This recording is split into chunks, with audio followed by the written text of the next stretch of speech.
Jadi atau dibalik ya, 50 plus ditambah 10 kali dalam kurung roskor nilai masing-masing dikurangi dengan rata-rata dibagi standar deviasi. Oke. Jadi seseorang tadi kalau nilainya, saya pakai dokter ini aja ya, buatnya beda. Misalnya dokter ini ternyata skornya itu, skornya nilainya begini sama dengan rata-rata. Berarti skornya berapa? 50. Berapa? 50. 50. Dokter ini nilainya persis sama dengan rata-rata. Berarti nilainya dokter ini tadi itu 50. Oke, untuk skor yang 100. Makanya tadi saya tanya TOEFL. Saya tanya min-nya berapa? Kalau IQ, tes IQ min-nya berapa? Kenapa sih angka minimal RM tadi tertinggi RM berapa?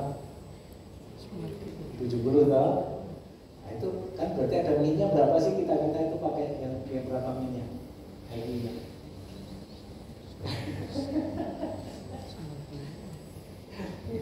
Ya tadi ada kita bisa bicara.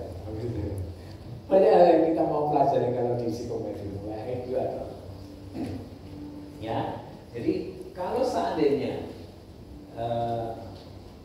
apalah pesertanya, dokter aja deh yang laki seberangnya. Dokter ini nilainya adalah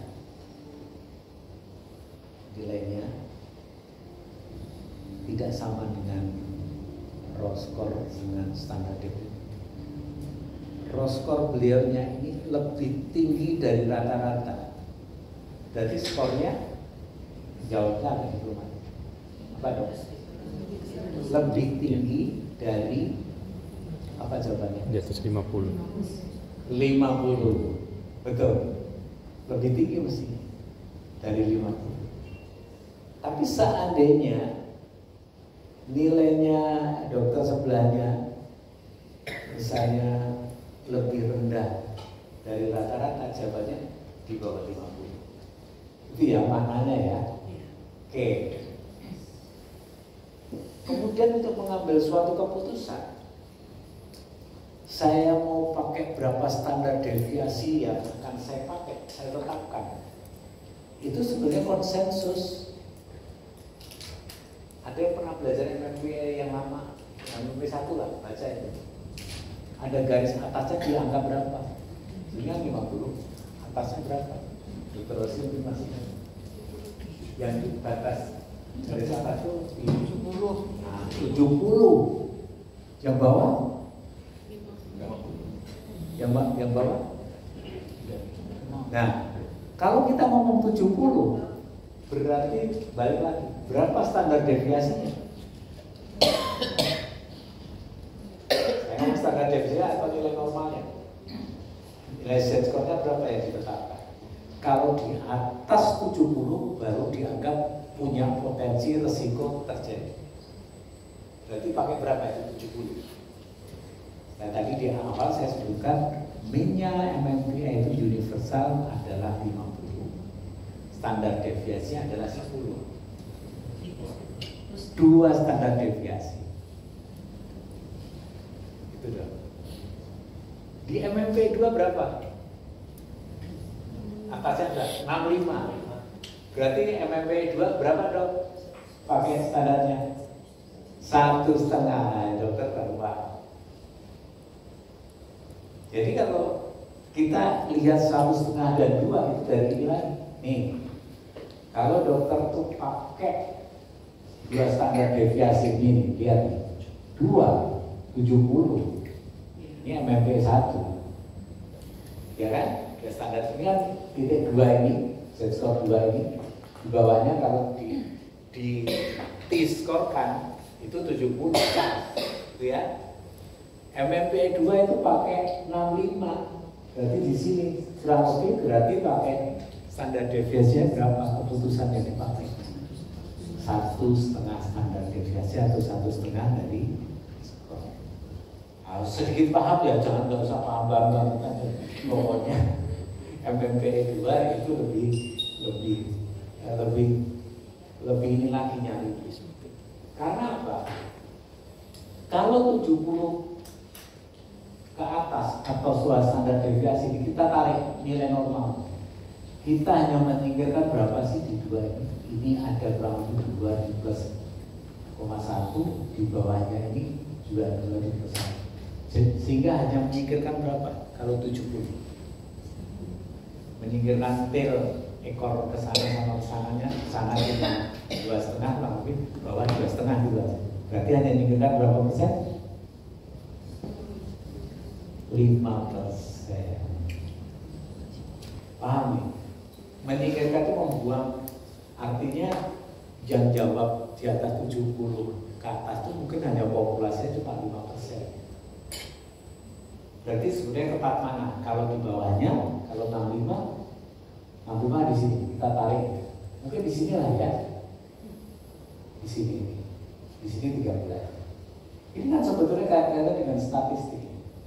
2 ini ya, kalau tadi saya ngomong 2 dulu deh, nanti tidak bingung. 2 dibuang ke sana ini ada sekitar 2,14 ditambah 0,14 ini. Takut tadi 2,5 gitu aja. Ini juga membuang yang di sini. Artinya sebetulnya standar deviasi atau nilai standar tadi kan plus minus, makanya ada tail ekor ke sana, ada ekor ke bawah kan. Artinya menyingkirkan, makanya statistik itu lebih kecil dari 0,05, artinya bahwa semata-mata kebetulan kalau ada kesalahan yang terjadi itu 5 di antara 100 itu masih diterima gitu loh. Jadi kalau ada 100 percobaan, 5 itu terjadi kesalahan itu masih diterima. Memang kalau mau statistiknya agak menjelimet. Lah kita itu kalau statistik jari ini wis angel, kalau kan jawab ya angel itu. Ya nggak tahu sih, kebetulan pekerjaan saya waktu PVD suka data statistik ya gimana. Nggak mau saya juga ngobrol begini. Ya ini hanya kita ada nanti hati-hati kalau mungkin dokter sudah biasa kita penelitian persentil, tapi sakti ini harus dihafal sebenarnya kalau dokter mau belajar ini ya. Jadi ada presentasi misalnya ada persentil nilainya lebih rapat begini, nilai-nilai itu sebetulnya ini kuncinya. Jadi ini dihitung standar. Kalau persentil itu lebih rapat lagi. Tapi kalau T-score itu jaraknya sama sampai 100. Sama. Kayak misalnya IQ ya. IQ yang saya ketahui min-nya 100. IQ normal min-nya rata-rata 100 gitu. Terus standar deviasinya berapa? 1 SD-nya berapa? 15. Jadi kalau orang pakai 100, kalau minus 1 standar deviasi berapa? Minusnya 85. Kalau minus 2 dong? Nah, itulah yang dipakai untuk standar RM. Retardasi mental atau kayak di situ. Kalau naik 115, 130, oh ini superior ini. Itu sebetulnya yang kita harus tahu. TOEFL juga ada, min-nya ada. Tapi yang punya standar nilainya kan sama, kita nggak harus. Nah, itu nilai ini kita harus tahu ya. Sebetulnya dari ini mesti ada cross score di standar. Nah, itulah sebenarnya basic psikometri dan memberikan suatu penilaian demikian salah satunya ya. Ketika suatu mengambil keputusan itu dikembalikan ke kita maunya saya tepat atau enggak, saya lebih ini atau enggak. MMPE 2 pakai 2 plus minus 2 standar deviasi. MMPE 1 pakai 1,5 gitu ya. Itu kan sebenarnya konsensus saja bareng. Terus kalau misalnya ada 65 naik dikit 66 boleh nggak? Ya kembali ke masing-masing judgement, clinical judgement kita gimana? kamu selisih dikit aja. Nah, orang yang akhirnya kamu wah 65 nih, selalu terus mati kutu, nggak boleh. Nah, itulah yang kadang menggunakan terlalu kakunya menggunakan psikometris soalnya itu jadi kebenaran yang mutlak, itu yang jadi kebalik. Yang saya tadi sebetulnya aspek psikis itu tidak bisa diukur secara langsung, yang diukur ada teorinya dan pertanyaan-pertanyaannya, terus setelah ada angka dianggap kebenaran, itu yang salah kebalik. Esensinya aspek mental psikis itu tidak bisa diukur secara langsung, gitu loh. Ya, ini yang perlu kita pahami, harus seperti itu ya. Oke, lanjut. Di saya biasanya kalau saya katakan nggak kasih bukunya, ada bukunya esensial MMPI itu. Ini jadi kita itu MMPI struktural itu digolongkan dari sikap terhadap faktor-faktor skala, dan ada faktor pertama, kedua, mood, ada kognisi, ada interpersonal relasi, dan area-area lain yang di MMPI itu kalau kita mau itu boleh. Makanya kalau yang modelnya Pak di Maslen yang dipakai apa, yang ini apa itu sebenarnya, atau kita sendiri, penting kita bisa baca grafiknya, bikin ini sendiri, boleh kok, siapa yang nggak boleh.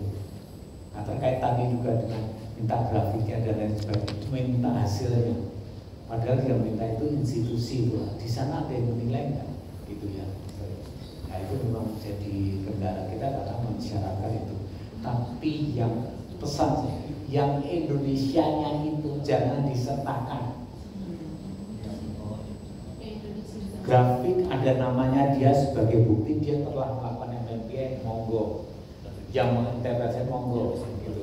Tapi begitu interpretasi, kecuali dokter sudah bikin itu sendiri kesimpulannya, waktu wawancara sama hasilnya bikin sendiri dan dokter tanda tangan sendiri, oke. Tapi yang otomatis itu jangan diberikan.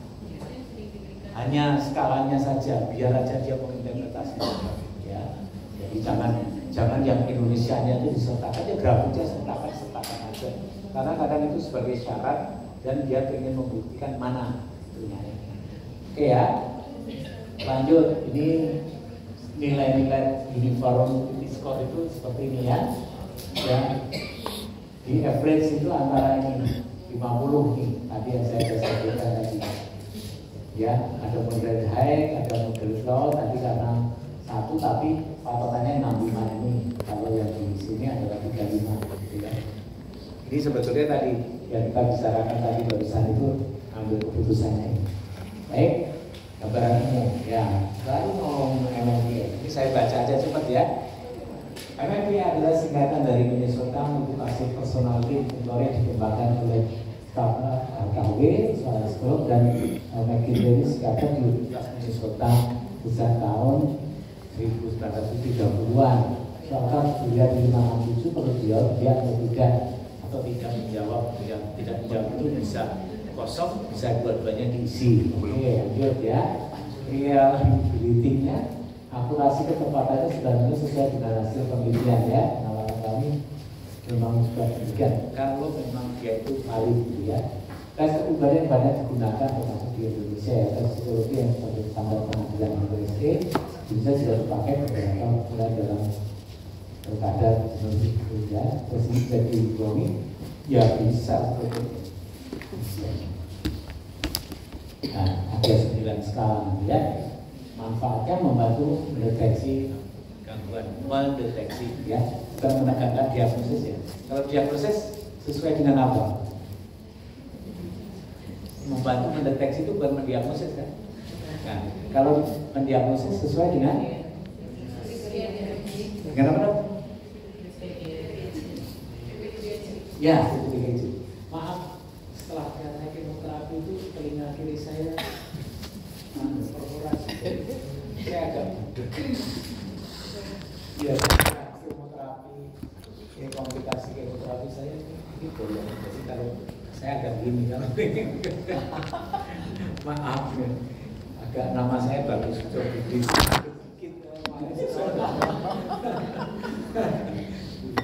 Oke ya. Mengenal potensi kanker. Jadi kalau kita mendiagnosis sesuai dengan PPDGC, DSM itu diagnosis. Makanya kalau MMPI ada schizofren, ada hal itu belum